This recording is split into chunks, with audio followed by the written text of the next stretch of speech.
The true story of how we got our distribution was when we started planning Back East in 2004, 2005. We started home brewing together.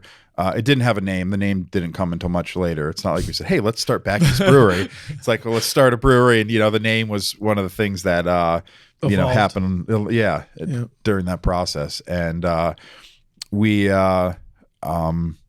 we started brewing together, and it turns out Ed and I are both married. It turns out, my wife was had a student whose mom worked at the time it was called Franklin Distributors in South Windsor. They've since merged with Hartford Distributors, and they go by the name, Hartford Distributors now.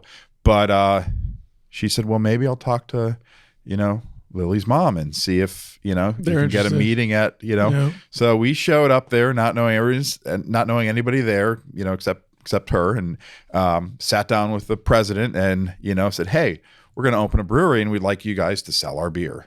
And we're going to. Designs. Yeah. We don't even have a beer for you to taste yet. Right. Well, we brought in some samples. Oh, you did? Okay. Some homebrew samples and stuff. And, that has been, I think it's getting harder and harder to get distribution. Like you've been to package stores. I mean, the shelves are crowded, taps are crowded. I think we started at a great time.